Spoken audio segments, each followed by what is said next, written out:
you couldn't drill guillotines because your throat's going to be dead or you're going to walk like a robot the rest of the day. They have a bad reputation because people get false taps. I'm going to use false taps, not taps that are putting people out, but taps from pain, and they just think they're doing it right. They don't understand what's actually happening in these particular strangles.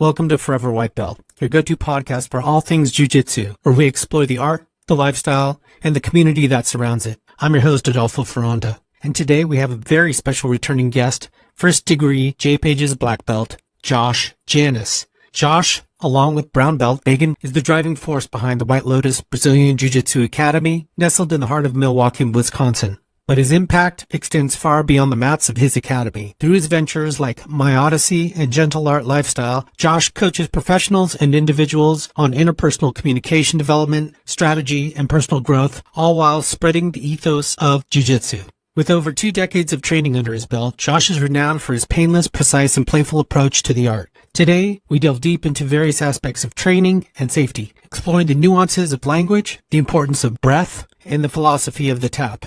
At White Lotus, they embrace a vision of jiu-jitsu that's inclusive, emphasizing playfulness, painlessness, and precision. It's a haven for hobbyists and enthusiasts alike. Join us as we explore Josh's insights on leadership, creativity, and his endeavors to share the gentle art with the world. From his Patreon offerings to his nearly free seminar tours, Josh's dedication to spreading the joy of jiu-jitsu knows no bounds. And with that, I give you Josh Janis. Josh, welcome to the show, man. Hey, man, I'm happy to be here again. Welcome back, I should have said. Yeah, all you old-timers that were on the show originally, I like to call you guys OGs or old-timers. Thank you so much for being on the show early on and taking a chance on someone who had no platform whatsoever and being on the show. I really appreciate that. Thank you. Yeah, I'm excited to get back on here, and I'm really hyped up for this topic. So let's get right into it. What's on your mind, man?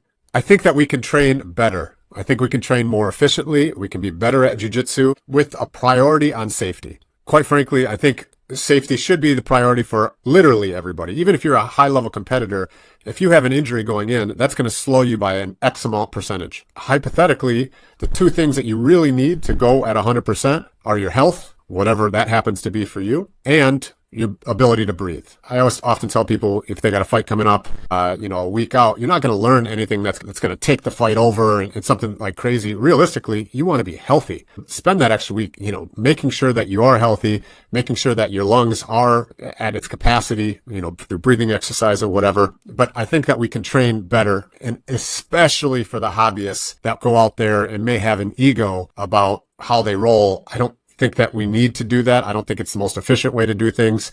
And so today I am going to take a platform of safety and how to do that and still get really good at jiu-jitsu. Where I'd like to start is the idea that we actually don't know what we're doing, and that's part of the problem. When we're going for a rear naked strangle, as an example, most people and most rear naked strangles I see, they get under the jaw, they get locked up like we all know, air quotes, and then they squeeze. And they don't squeeze with intent. They don't understand what they're doing. They just squeeze. Or even worse, they squeeze and lift up. And lifting up is actually going to make the strangle worse. And it's not to say that you got a good bite, that you can't put people out all sorts of different ways, but the most efficient way is to kink the hose that's going up and supplying blood, which is compression, not extension. So realistically, if we're just taking the rear naked strangle as an example, many people get so excited that oh, sweet, I'm here, and then they just go, rah! Because they don't know what they're doing, and because they're so full of, oh my gosh, I gotta win this, they end up pulling up, which is gonna hurt our trachea, or strain a muscle. From an injury perspective, it's less efficient. I'm much more likely to get out of that submission if I'm able to bridge up or go through than if you're compressing my neck down, right? I mean, that's just the fact of the matter. So it's less efficient, and I'm using one example here. Every submission is like this. It's less efficient, and it's more effective to understand what we're doing, to make a good connection on both arteries, and then compress. And if we do that, if we understand what we're doing, if we do that, we have much less risk of injury, and we have a better strangle. So it's a win-win. I've been to several of your classes as well, luckily at BJJ Globetrotters. And we just had Charles Harry, a mutual friend, at our academy for a wonderful seminar with Chris Paynes and some other people. And he did the analogy that you've shown before too, of the 2 little straws thing. And we just put the arm across. There was no secondary arm to close the circuit of the rear naked choke or anything like that, or strangle, and just applied very slight pressure. The analogy was to literally like two plastic straws where you're just kind of squeezing, just wait. And sure enough, you're going out pretty quickly. There wasn't much of a pressure needed in order for that to happen at all. And it was shocking. And what we realized is when we don't hold these things long enough or something like that, and the adrenaline's pumping, you just want to crunch. Yes. And that crunch is where we get injured, right? So like, let's take a heel hook as an example. Let's do an outside heel hook. We get in a position where maybe our legs pseudo in the right position. Then we get a grip on the heel. Let's go. I'm going to get this. But realistically, that's how people get injured. They get injured because maybe they don't know the best way to roll. Maybe they don't have time to roll. Maybe they understand something else is going on in their head. But if we're just going for it and we have no control of their hip or knee, they can possibly injure themselves, or you could possibly injure them. If you actually know what you're doing, you want to attach with your legs, attach with your arms, and break with your hips. And so when you're in an actual good structural heel hook, you don't have an opportunity to roll. You don't have an opportunity to move. You don't have an opportunity to hurt yourself. And also just the amount of training that one wants to do. Sometimes we have those weeks of it's going to be Ezekiel week, or it's going to be rear naked strangle week, or whatever. And I like to train as much as I can. So I'm training 5 to 6 days a week, or I was prior to my injury. As you mentioned, those days where we're doing rear naked strangles, I found myself just wanting to skip it a few days, and I would too, because of just the wear and tear. Mm-hmm. And there's no reason for it. If we understand exactly what's happening, just like Charles said, we don't need a lot of torque on the neck. We don't need to be strong. We don't need to squeeze. We just need to be precise. The newest instructional that I did on Patreon is painless, precise, and playful. Understanding what we're doing in all those submissions and being able to train them so we can do them a lot, do them live. It's not like I'm saying, let's just do them on dead bodies and think that it works, right? Do it live, but understand that a win isn't just getting a tap where we can rip somebody's head off. A win is getting it precise where we have control and everything's safe. You said something interesting. You were trying to get in 5-6 days a week. If you're going 100% on those days and everybody's trying to hit that rear naked strangle by pulling your head off, everybody's trying to hit that heel hook by over-rotating the heel, whatever it happens to be, there's no way somebody, pardon me for saying this, that is not 19 years old is going to make it in 6 days a week training like that. Their body is going to be just so beat up. So my thought is train 5-6 days a week, which is what I do as well. I'm 41 years old and I do train 5 or 6 days a week, and I roll all those times as well. All my people understand that we're not there to kill each other. If they don't know what they're doing, they're not going to squeeze. They're not going to rip. They're going to ask questions. Where I first learned this painless and precise methodology was the guillotine concept at one of your classes at Globetrotters. You mentioned some other positions too. Does this apply everywhere in every type of scenario? Everywhere. And the things that I will say that I specialize in, I'm good enough in guillotines, darces, and anacondas that I know the depth that can be in every position. And so the only thing that I would say that I'm an expert in as far as jiu-jitsu is concerned are those strangles, are the guillotine, darce, anaconda strangles. And that's just strictly the depth of knowledge that I know. All of those strangles have a bad reputation, right? I can't tell you how many people, I hate the darce. I just feel like my neck is getting cranked, right? A guillotine, you couldn't drill guillotines because your throat's going to be dead or you're going to walk like a robot the rest of the day, right? They have a bad reputation because people get false taps. I'm going to use false taps, not taps that are putting people out, but taps from pain, and they just think they're doing it right. They don't understand what's actually happening in these particular strangles. And so those are the 3 that I have the most depth on. However, like I said, in the Patreon, in the newest painless, precise, and playful instructional, I have 27 different submissions. That's every single one of them. We're understanding what we're doing, why we're doing it, and then applying it in the correct way, which if we get to that point, our opponent we're just going to tap. And that's what we should be working towards, not just the win of the tap. This is so wonderful to hear because safety is one of those things where the traditional jiu-jitsu practitioner is let's, show me the finish, show me the attack. Although there have been voices in the past talking about this. I know Dan Hurst put a big emphasis on it for us, a hobby. Oddly enough, they both, Henzo Gracie lineage. Recently, I had Marvin Castile on the show, 10th Planet Black Belt. He puts a hardcore emphasis on safety. How do you cultivate this culture of safety within White Lotus? Yeah, I'm a broken record. To me, some of the things that I say, like I just say it over and over and over, but it's not as though I'm restricting anybody. I'm just telling them the better way. It's a win-win, because if you actually know what you're doing, it's safer. So like, then let's really know what we're doing. And if somebody gets overzealous and really wants to win, then I have tough conversations afterwards. There's been quite a few times where people start, they start with good intentions, and then one guy seemingly goes harder on the other, and then, now you got a fight on your hands, right? And look, you got to have conversations afterwards, like, why did that happen? Well, I thought he was doing this, and I thought he was doing this. Well, either way, it takes two to tango, quite literally. You can say, I didn't feel comfortable there. It seemed like you were trying to hurt me, right? So as a school owner, I like to have tough conversations. Now, let me trigger some people. Not on purpose. I'm not let's trigger people for fun, but this is something that triggers me. So I'm going to counterpoint it. I'm sure you've heard people say a tap is a tap, right? Like whatever they're tapping from, a tap is a tap.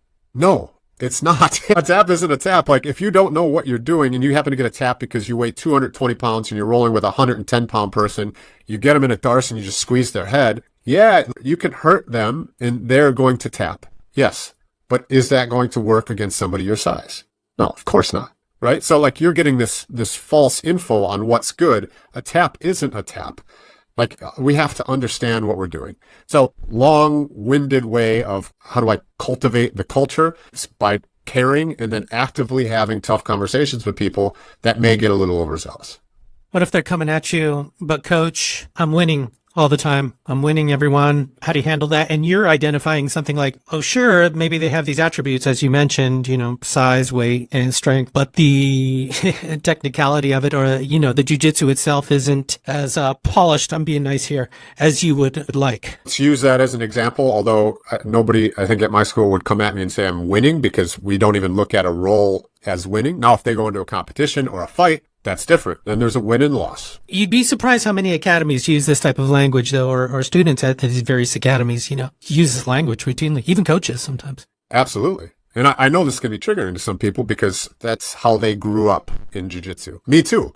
Every time I would go to jiu-jitsu for a decade, my first decade, it was a fight. I was nervous to go in. I felt like, and sometimes, back MMA guy, yeah, it was a fight, but like realistically, you shouldn't be scared to go to jiu-jitsu. What you should be is when you're with your training partners, you should have a lot of movement. You should be playful. You should be able to risk things because it gives you more information. When you have more information, you can make better decisions. And that's what we're trying to do once we get to that competition level. What I know is that some people just have an issue also with the word playful. Playful doesn't sound like it's tough enough. Yeah. Okay. Right. Tough enough leads to injury, right? Like you can be super tough and roll hard for 6-9 months. And then you're way more likely to get injured when you bring things to tension. I'm super tough. I'm going to hold this out, or I'm super tough. I'm going to make sure that this is not going anywhere. But realistically, all those times bringing something to tension gives yourself a higher likelihood of injury. If you are injured for 2 weeks, 2 months, 2 years, that is 2 weeks, 2 months, 2 years that you will not be on the mat. You're not going to be getting better then. You're going to be sidelined. Don't be tough. Get more information to make better decisions. Let's talk about language for a bit, especially language that coaches use within academies to be aware of, one of which that we both spoke about was the term squeeze. Can you talk about that? Sure. It shouldn't be in your vocabulary. So the squeeze should be the last resort in a competition, in a fight, etc. You can work on squeeze if you want, meaning with a partner that is also in that. But realistically, you've seen some of my classes. I don't use the word squeeze when we're talking about guillotines or darces or anything. I'm precise with where my contact is on a neck. Let's take a darce as an example. I'm precise with the contact that I have on the neck, with the weight that I'm applying from on top, and with how I'm compressing the head. I'm not lifting up. I'm not using my arms. I'm just figuring out different ways to compress everything in. And none of those ways, the first bunch of ways, isn't to squeeze. It's to understand what we're doing. So let's take the darce as an example, okay? And let's say you caught a darce and the person's on their side. So you're going to take an arm through and you're going to catch kind of the back of the head, right? And then you're going to lock. Well, that arm through should have a clean connection with the neck. Not the connection with the neck back here where the muscles are, but some sort of connection with the neck over here where the artery is. So you have to be thinking, well, where is that connection? So that's one thing that I'll be thinking of. Not squeeze, but where is that connection? The next thing is, once I get locked up, whatever version of the darce I want to do, is how can I get weight at the end of the lever, which is the back of the head, and then apply some pressure to make the chin go into the chest. That's what I'm thinking about. Not how hard can I squeeze? Oh, I'm locked up here. I'm just going to squeeze the shot of this guy. No, it's how do I make a good connection and then compress that head, right? And then for good measure, maybe I'm also adding weight to the shoulder. Maybe. There's different ways to finish the darce, so it really depends there. But at the base of it, good connection with the neck, and how do I compress the head down? Now, some people say, well, that's squeezing. You can argue that because we're being very good about our language. I could see where that would be, but that's not what I'm thinking of in the traditional sense of squeezing. When I think squeeze, it's all you get here and then you just go, bah, and that's not it. I'm being conscious of what I'm doing because I understand what's supposed to happen so I can cleanly and painlessly put my partner up. And every time that I get a submission, if it's any sort of, actually anything, if I'm even a little bit like, oh, was that cranky? I ask at any level, white belt to really proficient black belt.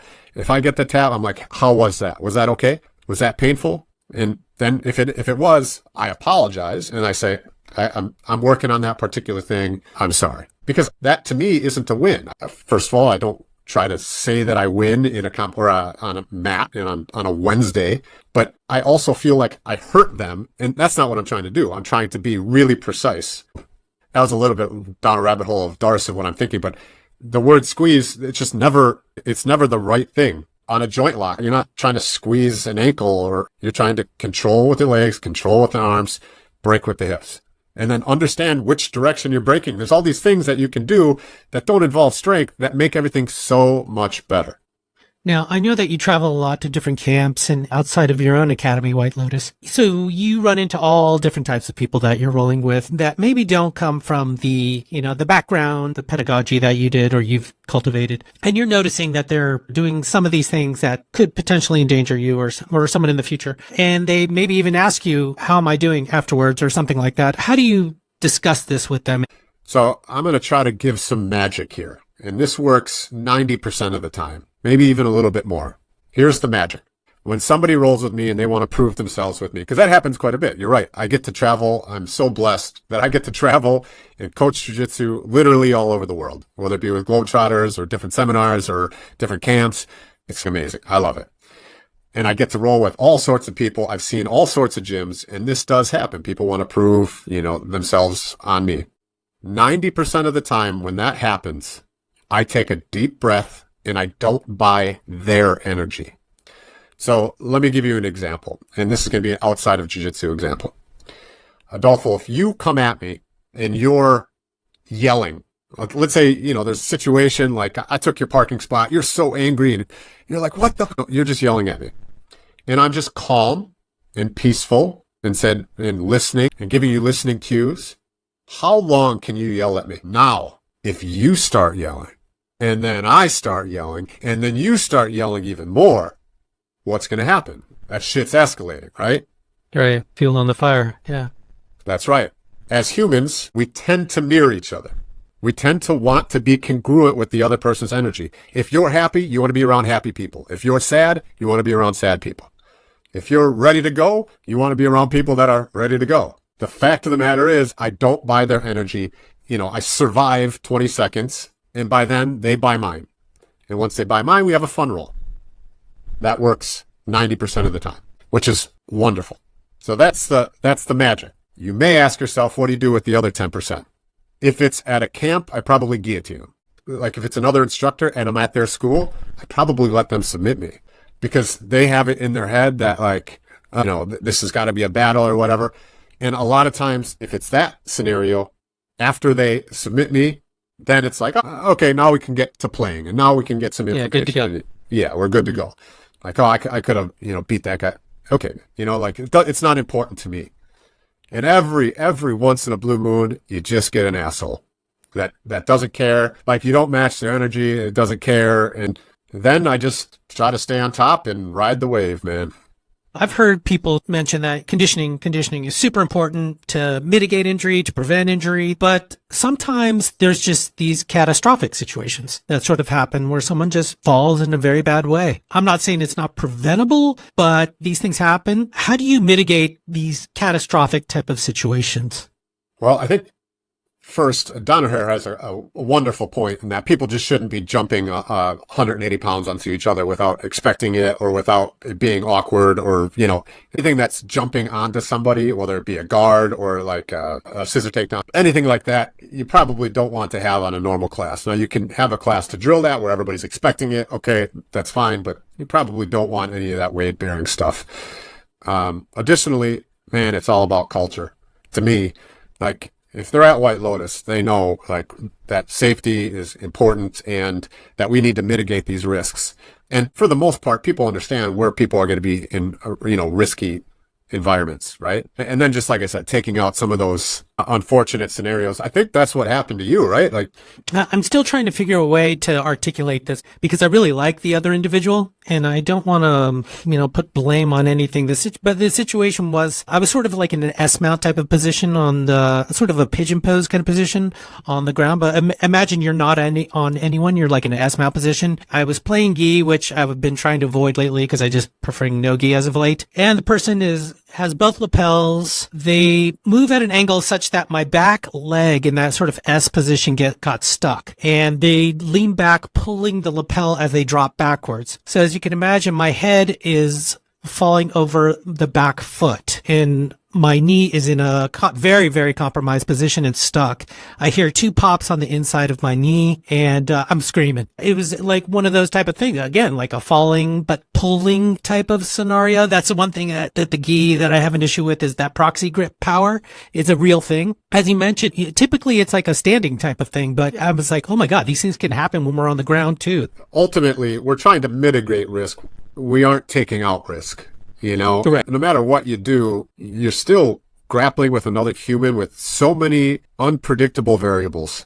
The only thing that I think that we can do to mitigate besides culture is understanding that neither one of us want to get hurt, right?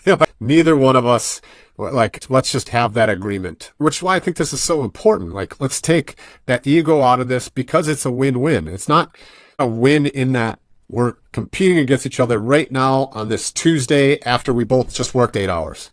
Like, that's not it, right? Like, let's learn, let's take in as much information as we can from each other, and that comes from movement. What if you do have a couple of those guys that want to, or women that they want to go balls to the wall. They want to go 100%. They want to go, let's go comp level. Are you going to give them the green light to consenting adults? If both of them do that, and I know both of them. So the situation as a coach that you have to, don't be a bitch, Adolfo. You don't want to go hard. Okay, I know this, I can see that. No. But you get, if I'm like, hey, let's, I got a comp coming up, you got a comp coming up, let's go. And let's go. Cool. But also, let's not try to injure each other. That doesn't take away what I was suggesting with the painless, precise, and playful jiu-jitsu. We should still be moving. We should still be going for submissions. We should still be trying to catch each other. And we could be going hard. But that doesn't mean crank the necks. It still doesn't mean that. Like, if that's how you get a tap in a competition, and that was, I couldn't get there, okay, I get it, right? But we can go hard in the gym, but still only do very precise things that aren't going to hurt. It's tough because you have White Lotus in such a way that your philosophy obviously sort of permeates, right? But some academies still, the instructor will be rolling, when everyone else is, and the level of intensity varies across the rooms. And there are those people that are going super hard and the instructor may be rolling. Your thoughts on that? Yeah, everybody runs their class differently. I roll too during the class. It's just that because I have instilled that culture, I don't really have to worry about it. And also a lot of times I'm kind of keeping an eye on what's going on. And, sometimes if I know somebody's had a problem, I'll kind of watch them a little bit more. And there's things that I do to try to keep that culture. But to your point, going back a little bit, if 2 consenting people want to go at it, then go at it. I don't want to come off like there is no value in going hard. Sometimes you need to go hard to understand what going hard means, right? What does it mean to go hard for 7 minutes straight, 10 minutes straight, like with one person? What does that mean? Well, that's a different thing than the flow rolling for 10 minutes. That being said, that's not an everyday thing. That's going to injure your body. That is going to slow you down in the long term. You want to take, and you're not going to get the same amount of information. Once you understand the speed and what that means to go hard, then the majority of your time should be spent gathering information so you can make better decisions. There's been scenarios maybe where some people have told me they've seen things in other academies such that, two guys are going hard, they're being very athletic and going for it. And then one person taps the other person, and then the person who quote unquote lost, even though it's just open mat or training or something, we're going like that. They respond like that. Oh, it's like that, huh? Yep. That's where you have to have those difficult discussions. Yeah. Even on our open mats, we have a really popular open mat at White Lotus on Sundays. So we get people from all over that come train, or all over the city. And, if you're in town, of course, please stop by. But same thing. I could have just met him 20 minutes ago and been like, hey, man, this is our philosophy. And everybody that walks in the door, I say the same thing. Everybody knows that's the case. It doesn't mean that they listen all the time, but I will stop them and be like, hey, are you competing for something? I'll ask, right? Because I don't want to just jump. Yeah, I'm competing. I got something 3 weeks out. Okay, cool. Well, if you're going to roll like you're competing, then maybe there's people in the room that I know don't mind. So yeah, try going against this guy or me, right? Okay, as long as I know, we can do that too. But it's active management. So my day job, I'm a coach. So I'm a business coach and then a life coach, and I own a couple businesses. That's what we do. We coach. And a lot of times the solution is better communication.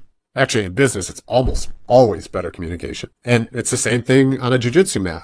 You have to communicate. Well, if they have no idea what it means to be precise in a strangle, then how would you expect somebody to do that? It's not fair. So you need to communicate that. That must be tough, because that's a whole class into itself before it would matter something for a visitor. Correct. If I see something like somebody just ripped somebody's neck off, right? I can use that as an example of, do you think that was the most efficient rear naked strangle? You can use that as an example and bring that up as a learning experience. And if they don't like it, they don't have to come back to open mat. I think, as you know, I also do Wim Hof method, cold exposure and breathing, and then meditative breathing. And I can't think of anything more important that we don't train other than breathing. If you think about, if you get tired, how good are you at jiu-jitsu? Yeah, no, that's about when I quit. That's when you quit. Right. Absolutely. A lot of people could benefit from just understanding how to belly breathe in stressful situations and not have an anxious breath when somebody's on top of you, and just being nice and calm, still belly breathing, still, very, very, just understanding the ability to belly breathe is going to take your cardio and skyrocket it. It's about how you breathe. It's not about how fast you can run a mile. It's not about the Aerodyne bike, and those help because you're learning how to breathe on those. If you can learn how to breathe diaphragmically while rolling, your jiu-jitsu is going to get so much better. It's interesting that you're still putting such a heavy emphasis on it, and how we're still all forgetting about it to a large extent, and it seems to get missed often. It's the most important thing you do in any given day. Period. End. Breathing. It's a bold statement. It's the most important thing. You can't go more than, even if you're, great, 10 minutes without holding your breath or without taking a breath, and you're dead. Argue with me. You know what I mean? Like True. We need breathing more than water. Yeah, you're right. Everything. It would make sense that it's also important in your jiu-jitsu. And it's the trope that every white belt hears. Even I remember people telling me, breathe, as we're rolling, and I'm just moving forward and trying to attack what I thought was an attack at the time. And they're just saying, breathe, breathe. Upper belt may be telling me that, and that means nothing to me. How are you articulating this? Diaphragmic breathe. So if they don't know what that is, then I'll say belly breathe. And then I ask them, do you know how to belly breathe? Do you know what that means? A lot of times it's a no. So we'll take a few minutes and go over that. A good lesson in life and something from a coaching realm, like a personal coaching realm, is immediacy. And immediacy lends itself to anxiety. Let me give you an example. If you're in a forest and you see a tree in front of you and you just focus on that tree, you're going to see everything about that tree. If there's something in front of you that you are perceiving as bad in your life and you're just focusing on that, that's all you're going to see. That's all you're going to know. But if you zoom out and you see the whole forest, that bad tree is only one of a beautiful forest. To apply that to jiu-jitsu, you have somebody on top of you smashing you. If you're focused on the immediacy of just that, and not your breathing and not your movement or anything, like almost like a fearful, but that's going to be a real problem, and that's going to be bad for your breathing. Just like I'm focused currently on that guy punching me in the face, right? I'm not in that motion. I'm just worried about that, and so I'm not breathing well. Same with the jiu-jitsu practitioner, that, okay, zoom out. Just focus on your breathing, right? If somebody's on top of you, get your elbows back home. Just those simple things can just help tremendously. That's interesting because the breathing does seem to slow things down, and it kind of ties in with cognition too, right? So as you mentioned, the perspective changes when you start breathing and you're seeing the forest, so to speak, from the individual tree, and it sort of ties into safety and such that maybe we can pull back and I could say, if I drop this way, it will be catastrophic. Or my partner's knee is in a compromised position. I shouldn't drop in this type of thing. Yeah, I couldn't agree more. That's a great, great point. So, Josh, I know that you have instructionals on another platform, but it's nice to see that you're developing a Patreon as well. I saw that you're offering all kinds of stuff under there. Can you discuss what's happening with this? So, one of my companies is called Gentle Art Lifestyle. And at Gentle Art Lifestyle, we do everything for physical and mental balance. And jiu-jitsu is a part of that, and a big part of that, obviously, because it's a big part of my life. My other two coaches in there are another black belt, a female black belt, and then a good competitor brown belt. And they're trained through my program of coaches. On this platform, on the Patreon, we have videos for personal development. We have coaching videos. We have breathing videos. We have yoga videos. We have jiu-jitsu videos. Instead of going with BJJ Fanatics, which I have a couple videos on BJJ Fanatics, on guillotine, Megan and I did 7 hours filming for guillotine, for 2 guillotine glossaries, and her neck was fine. That should give you an indication, right? Anyway, we have all this information on there, all for physical and mental balance. And from a jiu-jitsu perspective, instead of releasing with BJJ Fanatics, I'm just putting it on the Patreon. So, I mean, the Patreon, you can go on. There's a ton of free videos. You could be a free member. We don't do all of them. So like my instructional will be behind the giant paywall of $5 a month, right? It's, and obviously we have different levels, depending on what it is, but, you can get literally all the videos for $5 a month if that's what you so choose. So all 3 of us coaches have our own videos on there, our own instructionals, everything that we're passionate about. I have breathing videos on there. I'm super excited about this. In fact, I'm going to tell you something that I've only told Megan, and I'm going to do this. I'm so excited about it. I'm going to do a seminar tour all around the world where the seminar itself, the cost of the seminar is just going to be sign up for my Patreon. So it's the Gentle Art Lifestyle Patreon. So essentially the seminar will be $5. You can choose if we provide the information where you want to stay. I love this. Yeah. Mm-hmm. If we provide the information where you want to stay, please stay. If you want to do the $20 a month because you love what we're doing, great. Sign up for that one. Or you want to sign up for $5 and cancel next month. That's cool too. We didn't supply enough, so I'm totally fine with that. But the only thing that I ask is that whatever school I go to, that they give me a bed free of cats and dogs, because I'm allergic, unfortunately.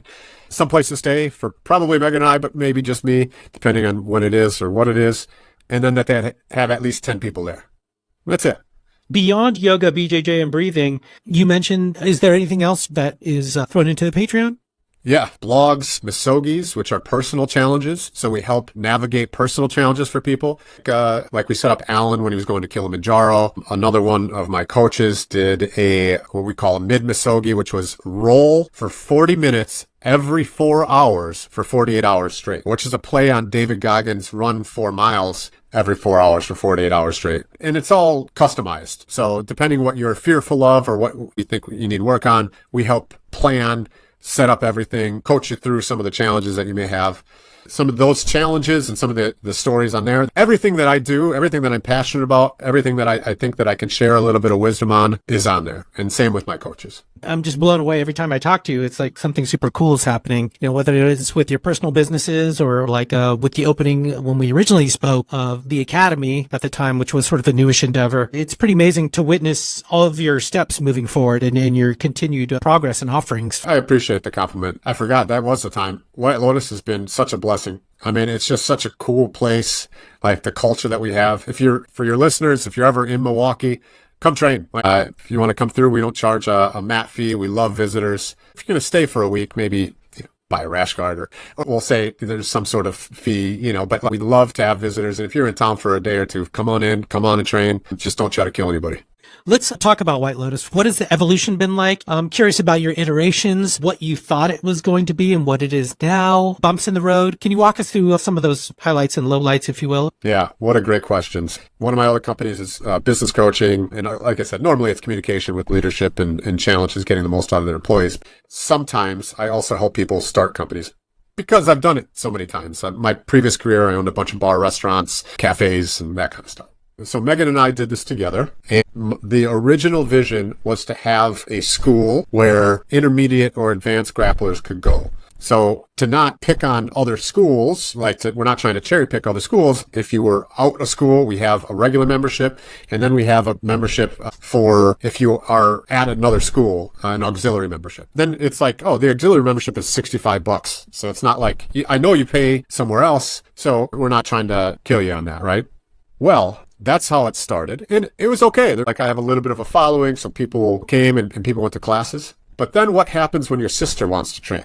What happens when one of your best friends wants to train? And they're just starting. Do you tell them no? Of course not, right? So then it's like, okay, then we had the decision, all right, we're going to open it up and have white belt classes. And man, that's been such a blessing too. Like just such cool people walking through the door, and to be able to teach jiu-jitsu to them in a way that they're not worried.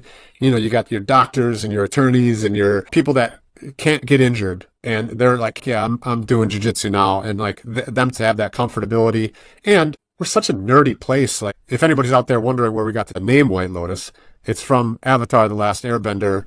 Uncle Iroh's secret society is the Order of the White Lotus. It's just random and whatever. And we have all sorts of different stuff around. And like, man, I love it. You know, it's not a tough guy atmosphere. It's just us, and it's a home. And to be able to share that with unplanned, with white belts and everything on up, it's been absolutely amazing. A separate question is, you don't have a kids class, do you? Or a kids program? We do not, but we are a home for City Champs. So City Champs is an organization that I've been with since almost the beginning, over 5.5 years now. And we provide martial arts classes to the underserved youth free of charge. Over the last 2 years, we've had 2 homes. We used to go to different places and do programming at their spot. Now we have 2 home programs, one on the north side of Milwaukee, one on the south side. We're on the south side. And Wednesdays and Thursdays, we have kids classes, but they're run through the City Champs organization. So we don't do the coaches. We just open the doors to them. You mentioned other things in terms of seminars and camps. I know that you developed this camp that seems to be just getting better and better by the year. Gentle Art Lifestyle Winter Camp. Maybe you change the seasons depending on when you do it, but it seems like you primarily do it in the winter, especially when you're going into this freezing lake. Can you talk about the camp that you guys host? Thank you to BJJ Globetrotters for putting the idea in. It's a small camp, 35 people. We have summer camp and winter camp, so we do it twice a year. In winter, it's an experience. So you go sledding, you go into Lake Michigan, you come out to a big bonfire, which is another spiritual experience. We get you all set up with that. You have 10 to 12 hours of jiu-jitsu seminars. You have 6 to 8 hours of open mats. You have cheese curds because we're in Wisconsin. That's the winter camp. In summer camp, we have a totally different experience. Still 10 to 12 hours of seminars, still 6 to 8 hours of rolling, but we do all sorts of like game night, which is probably one of my most fun nights of the year. Then last year we went to Shrek Fest, which was happening. Shrek Fest was very odd indeed, but really a fun thing to do together. We always find different things that are happening in Milwaukee, and Milwaukee at the end of summer is perfect. The weather is perfect. The city is great. There's really nowhere else that you'd rather be. So what I think is a success is the majority of people that we have for camp are repeat campers because they have such a good time. They don't want to miss a camp. Again, it's that culture piece, man. You mentioned a Sunday open mat, and sometimes I notice that there's a Sunday women's open mat or something like that at White Lotus. I saw this on Megan's Instagram, and I'm always impressed when an academy can pull in more than 5 women. Just the way this sport is as of now. I mean, there's so much opportunity to see female sort of representation in the art. Can you talk about its evolution? It is hosted at White Lotus 1 of 12 times in a year. She rotates it specifically because she didn't want to be any favoritism. She rotates it at 12 different gyms at any given year. Second Sunday of the month. And it's just all around, like within 45 minutes of Milwaukee. she gets an excellent turnout. I mean, some of them have had 35, 40 women of all different ranks. What's interesting is her stance, and I'm speaking for Megan now, because she does it at different schools. Some of the women only come when it's at their school, but then they're exposed to all these other women that do jiu-jitsu, all these different styles. It's really, really a neat thing to connect that community, and Megan's done a great job of it. So congratulations on your first degree. I believe you got that back in November under Jay Pages, correct? That's right. Yep. So could you explain that moment? What was that like for you? Oh, man, it was emotional. I didn't realize that it was going to happen then. So I've had the same coach 15-ish years with the same guy, and how we see jiu-jitsu, how we it was time. You know, after 15 years, it was time. I see a lot of that. You'd be surprised. I see a lot of that, especially at your level. Yeah. And no hard feelings, it was just time. So then I'm thinking, okay, well, how do I go about getting promoted? What should I do? It's a weird thing at black belt too, because it's just a time thing, which is kind of silly because I've learned more at black belt than I did the previous 10 years, if not more. Just being able to travel, talk to other black belts, grapple with so many different people. It's amazing. But I had a talk with Jay and just asked for advice. You know, Jay is just the best dude. He's like, let me take care of you. I know you. I see you. I know what you're doing in the sport. I love what you're doing in the sport. He's coming up in summer camp. He's teaching. Him and Lisa are coming to Milwaukee and teaching at our summer camp. He's just such a great dude. To be promoted under him, to be a part of what he's doing, it's incredible. And the weird part about that was, so I wasn't expecting it right then. I get that. I feel emotional. And then 10 minutes later, I have to marry one of my good friends on the mats at Jay Pages. I was the officiant. I was the officiant on the mats of that wedding. And that was 10 minutes before I got teary-eyed and kind of just like quiet and, you know, reserved. I'll never forget the dynamic. What a weird couple hours. Just a very odd series of events that brought me to getting a promotion, officiating my first and only wedding, and then grappling in the officiant's clothes. It was just a weird, beautiful time of life, I guess.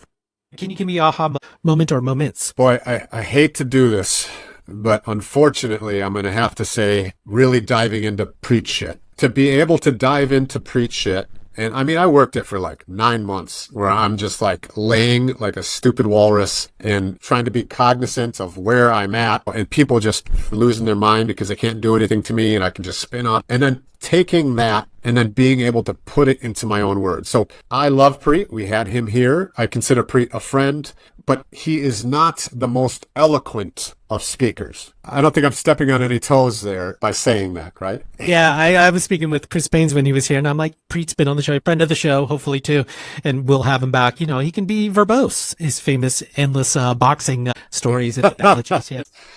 Going through, playing with his stuff, and then making it my own. So the way that I say it, for viewers, I think I actually do a seminar on specifically this as well. I call it, don't get submitted again, which obviously is kind of bullshit, but it's a tagline.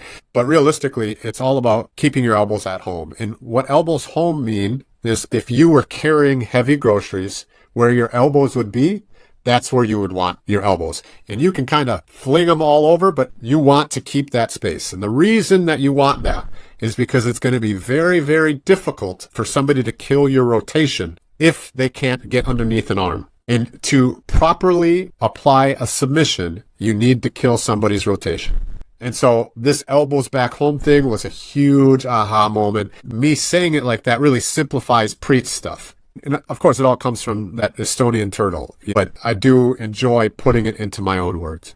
It's like that moment in Ratatouille where he takes the bite of the ratatouille and it goes back to his childhood. Now I'm remembering when you were showing us the guillotine and you would mention something about bring your elbows home. Back home. And there it is. The association. Yes. Yeah. Brilliant. It's not just defensively. So the way that I say it is when your arms are being offensive, they can be away from home, but you better win those offensive moments. So offense away from home, neutral or defensive, you want your elbows home. And so once you've caught a head in a guillotine, then, okay, I was offensive. I got what I want. Now I'm going to bring that back home. Obviously, there's a neck in the way, so it's not going to be right next to your rib cage, but the person you're doing it to will notice the difference. I'm curious about your game, the evolution of your game. Like, where are you now? What's interesting you as of late? Boy, that's a great question. Megan teaches a class called Creativity in Jiu Jitsu. In this Creativity in Jiu Jitsu class, she creates different semesters, let's say, of like what we're working on specifically, but it's not moves, it's ideas. So because we're White Lotus affiliated with Avatar: The Last Airbender, not affiliated with, but that's where our name comes from. She made this semester, if you will, about how can you roll like you were an airbender? How can you roll like you were an earthbender, firebender, waterbender? If you've never seen the show, then it might be a little confusing. An airbender can manipulate air. A waterbender can manipulate water. Okay. The avatar can manipulate all four of them. That's the concept. So in her class, I'm going to use air as an example. The way that I roll now is like an airbender naturally. An airbender doesn't bring things to tension. It just goes with everything. It's not trying to fight anything, that kind of thing. Whereas like earth, you could kind of picture is like solid, good posture, good holding everything, right? Like that would be an earthbender. So going through the process of, okay, today I'm going to roll like an earthbender, which is my fourth thing. Like, I don't like to be heavy. I don't like to use pressure. I'm 165 pounds on a heavy day. So like, for no other reason than physically, that's normally not my game. But okay, for the next month and a half, we're rolling like earthbenders. So I've needed to take my game and figure, okay, boom, I got to take away, I got to be heavy here. I got to make sure that, my chest is in this position. And thinking about it like this has been incredible. The waterbender section, which I thought I would get pretty easily because it's closer to air, it was mind-opening that I left so much space. So like you think about water, there's like an old Bruce Lee quote. You pour water into a tea kettle, it takes the shape of a tea kettle. You pour water into a cylinder, it takes the shape of the cylinder. When you're attaching to something, the rest of your body, when you're rolling like water especially, should fill into all those gaps. Doing that has been incredible. Like the difference, like I can wrap up a Kimura grip, and the difference from where I was to now just making sure that I just melt in, like just how water would fill in. It's so different. It's just so different. She created this like PDF of the 4 elements and then what martial art it was based on, and then like her interpretation of what that is for jiu-jitsu. She was a high school teacher. So she looks at jiu-jitsu teaching as an actual teacher. Right? So she preps lesson plans. She have a curriculum, but it's not the same as prepping lessons plans, Just so creative too, in terms of this association with the benders and going to the various schools for the women's stuff too. Just very outside of the box. I learned so much in her class. Like at this point in my life, like I might go somewhere to like sharpen a specific thing, but realistically, this conceptual, my game is I'm just so excited. And like the last open mat, every person I rolled with, I probably rolled with 20 people in 2 hours. Every person I rolled with, I said, pick an element: air, earth, water, fire. And they would pick, and some of them were confused, right? They'd pick, and then that's how I would roll. They're kind of picking their own poison. Picking their own poison, exactly. Can you talk about White Lotus class structure? We are very different. We have taken all the things that we like about other schools and then implemented them. So I don't bow to the ecological pulpit like, some of my friends may. That being said, it has its purpose and it is good. I just don't think it's the only thing, which I believe that eco people think that it's the only thing. So Mondays, we have an eco class where we figure out a game and that's it. And we just move and then we roll. And that's that, right? Which is different, but I do think it has its place. Tuesdays, we have a white belt method class, which is a traditional class, like where I'm going to show a move, like any class that you've ever been to of a normal jiu-jitsu. I have a curriculum, I follow that curriculum, and you learn that thing, and then you roll. I often will do eco-style drilling. I'm not a huge fan of just drilling on a dead body, but sometimes to get motions, it'll go from a dead body to an eco drill and then rolling. And I use the term drill, and I know that they don't like drill, whatever, doesn't matter. Then the advanced class, I love the advanced class. It's again, kind of like semester. So we take deep dives into things. So right now we're on a deep dive into lapels. It's been everything from getting lapel and circling it 17 times around your opponent and jumping and jiving. And I'm being, a little facetious here, but everything from that to this week, it was Hodger Gracie week and how he does X strangles from mounted position, right? He's the best all time doing that. And he does something different that most people don't know how he applies it.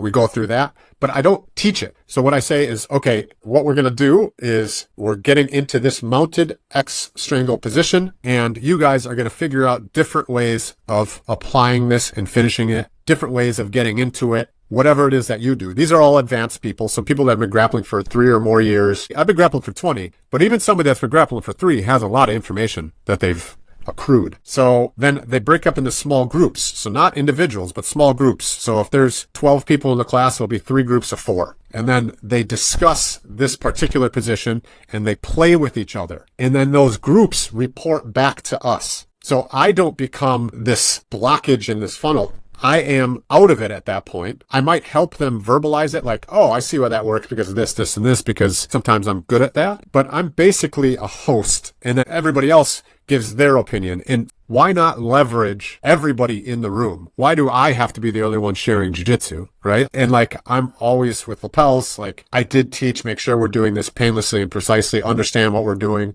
So I did teach that portion of it, but everything else is us playing. And sometimes we come up with some crazy shit that I've never seen before. It's amazing. So we have that advanced class on Tuesdays and Thursdays as well. Then we have the creativity and jiu-jitsu class, which is on Wednesdays, taught by Megan, and my favorite class, where I learn the most because it just opens the way that you think about your rolling. And then we just added on Fridays at noon, we have a long form rolling class where it's rolls for 10 to 20 minutes. So it's 10 minutes if there's an odd number of people because you don't want somebody to sit out for 20. But it's with the same person for 10 to 20 minutes. And every time that you would reset, you reset in whatever offensive position that you wanted. So as an example, if I was working on mount, once there's a reset for whatever reason, whether it be a submission or even roll off the mat or whatever the case may be, then you start back into the position and you rotate. So you could be working side mount. I could be working mount. It's your turn. We're going to side mount. Okay, now we roll. The roll itself, though, is 20% energy. So no explosive movements and no holding. So you can use weight, but no like, So that allows you to roll the whole time. And it's a safe space where like, okay, if they're working triangle, a mounted triangle, like you have to be okay with knowing that they're not going to squeeze your head off every time. Okay, ready, go. Safe space, a ton of rolling in this long form way. It's incredible. So much fun. You realize how unique all of this sounds, right? Like, is this like the Jiu-Jitsu academy you wish you had growing up? You've been to a ton of other academies. You know that it's not like this. Yeah, of course. Like, actually, Megan's class, Creativity Jiu-Jitsu, it's all her. I have no idea where she got that. I've never seen that. I've never heard of that. The advanced class, to be honest with you, I've never heard of that either. The long form rolling we got from Danaher, and I guess they do like these long rolls at New Wave, and then Eco is kind of Eco. You know, some of it's just our creativity, I guess. And then others is what we liked from different schools, but it's got to be ours, man. I don't think there's a right or wrong way to do things. I think you should not parrot things, though. Like, you hear information that you think is good, make it your own. I feel like we're adding to the jiu-jitsu community. Like, people are going to hear this and be like, creativity jiu-jitsu off of a semester on Avatar: The Last Airbender? That's absurd. But like, it's so valuable. It's so valuable. It feels like oftentimes when I speak with you that you're sort of ahead of the game in a way. I'm sure the last time we spoke too, people were like, Jiu-Jitsu playful? Then they roll their eyes, and then all of a sudden people are getting injured all over the place in their academy. And again, you know, it just makes good business sense to have your customers there, right? So they don't pause their memberships or stop their memberships, God forbid. I didn't happen to bring that up, but now that you do, absolutely. It's a win-win. Nobody wants to get injured. Everybody wants to get better at jiu-jitsu. You're going to get better with more information. More information makes you have better decisions. This is why sometimes I'm a broken record, because these things I have found to be as true can get. For us, a hobby says, you know, I don't train crazy 100% or high percentage anymore because, look, you're going to get injured more. Those guys that do, they're going to get injured more. Sure, they're going to go in really hard in the short term, but I'm going to get more days out of those 365 days of the year. It's just being smart, tactical in a way too. When you bring things to tension, they have more likelihood to break. The more that you're at tension rolling, the more likely you are to be injured. So Josh, let's talk about gi versus no gi for the hobbyist practitioner. Yeah, so over the 20 years that I've been grappling, when I was maybe a little bit more athletic, I was like, this gi. People are just holding me and, this is not realistic. And then I started training gi a lot and I'm like, oh, gi is the only way. I got to slow these young guys down. Maybe 3.5 years ago, I started doing camps and laundry at camps. If you're in Estonia, you're not bringing 3 cases for all your gis, right? So I started training no gi more and I realized something. In the gi, my fingers and hands would constantly be getting hurt, or at least quite annoyed with my knuckles and my fingertips, and I didn't like that. And additionally, bigger people were able to apply their weight in such a way that I had to carry it more often. And that took more of a toll on my body than no-gi. So rolling no-gi, it's relative because the way that I use my shoulders and frame via my shoulders, it's relatively difficult to be able to hold me down and apply your weight. And that, not having to carry people's weight and not having, for me, having more of an airy approach, allows me to roll and roll and roll, not be incredibly sore. Because if we're at a 5-day camp or 7-day camp, I do bring a gi and I purposely train at least one day in that gi. But I'm always more sore because people are able to grab and apply weight more directly. And the more that I have to carry somebody else's weight, the harder it is. So understand leg locks. So don't be fearful of leg locks. Like there's simple things that we can do that'll also be on the Patreon. And that's another topic for an instructional that'll be on there. But you don't have to be afraid of those. You can simply have an understanding. You can also tap quick. There's super little things that you can do. Once you have that and you take that fear out of the way, no-gi is better for your hobbyist grappler, in my opinion. I agree. I was having a lively discussion with someone else about this very thing. There's that trope for older players like myself. You want to play the gi because it slows down the game. But as you were mentioning, what I was finding was constantly getting my toes like caught in people's like belt loops and fingers in wrong positions or whatever. The danger of that, having to stop the roll to say, hey, I need to get my foot out because it's in a compromised position in your gi or something like that. Plus just the constant, as you mentioned, isometric tension. Someone's either pulling on you all the time or you're pulling on them. It's just the constant pulling in terms of using your fingers, whatever. It's exhausting. And for an older player, and I'm not the biggest guy as well or the strongest, it took a lot out of me. And my current injury is directly a result of the gi as well. You can slow down the no-gi game if you need to as an older person in that you don't need to chase. I remember a guest telling me he was talking to Jean-Jacques Machado and he's like, when I pulled guard or whatever and I'm on the bottom in no-gi and the person's constantly moving away from me, I'm always having to butt scoot over to get him. It's just getting exhausting chasing these people. And Jean-Jacques simply said, well, then don't chase. And so if you just sit there, they'll come to you, right? It was just, Jean-Jacques Yoda stuff. Yeah. And even if you think about it, like if I'm rolling with a 220 pound person and I pull on them, it's not the same as them pulling on us. Right. Like, so just from a weight perspective, like it's much easier for, and that's just an opinion, right? Like, that's from somebody that like I can go to a camp and roll 5 days and 2 hours on open mat and then other classes because I'm able to move and not carry people's weight all the time. That's just my anecdotal experience. Your thoughts on community? Well, my goal in all of this with Gentle Art Lifestyle Patreon, with Gentle Art Lifestyle in general, with White Lotus, just coaching in general, is to build a community around painless, precise, and playful, essentially. I think we can start to make a dent where the majority of time that we're training, we don't have to worry about injury. Of course, you can only mitigate the risk. It's still going to be a rough sport. It's still going to be a higher risk of injury than sitting on your couch, at least in the short term. The long term, the couch is probably going to be worse. But I think if we can build a community around this idea, around playing jiu-jitsu, if you want to have a conversation with me about, well, what about its application in MMA? It may change a little bit. What about its application for tournament jiu-jitsu? It may change a little bit. But what won't change is the fact that you and I are training together Monday through Friday, Monday through Saturday, Monday through Sunday, and we need to stay healthy to be on the mats. And here comes the broken record. So we can gather as much information as possible so we can make better decisions while we're training.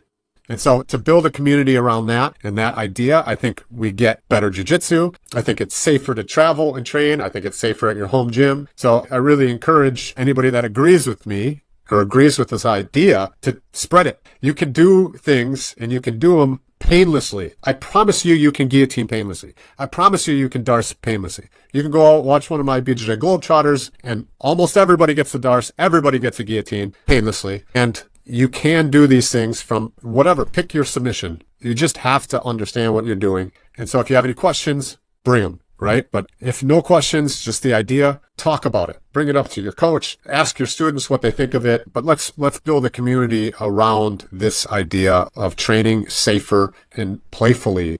Here. On that note, Josh, where can we get more information about you, everything you're up to, the Patreon, and more? The Patreon is Gentle Art Lifestyle. If you go on and search in Patreon, Gentle Art Lifestyle, you can subscribe for free, or you could be a patron for $5 or $20 or on up, depending on what you want from the Patreon. We're going to put a ton of information. There's a bunch of information on there now, but there's kind of a gap in editing. There's a lot of information, multiple seminars from multiple different coaches, all sorts of different things. So I highly suggest even just coming on as a free, because there are a bunch of free videos as well, finding Gentle Art Lifestyle on Patreon. If you want to get a hold of me and you have any questions, Instagram's great. I hate Instagram, but I am on it, and people do ask me questions about stuff. And that's Joshua J _BJJ. And you can check out, if you're a business person, and my business company is MyOdisee, MyOdisee.com. Or if you go to Gentle Art Lifestyle and check out all the stuff that we do. Thanks everyone for watching, listening. I'm your host, Adolfo Ferranda. Again, consider being a VIP member and check out our merchandise. We got all kinds of stuff, sweatshirts and coffee mugs and the whole spiel. Josh, again, thank you so much for your time. And I always love having these conversations with you. I really resonate with your message and your philosophy, the culture, and everything that you're putting out into the universe here. So I really appreciate you. I'm very, very honored to have you on the show again. Thank you so much. I appreciate you too. Thank you for their kind words. All right, everyone. We'll see you guys next time. Take care.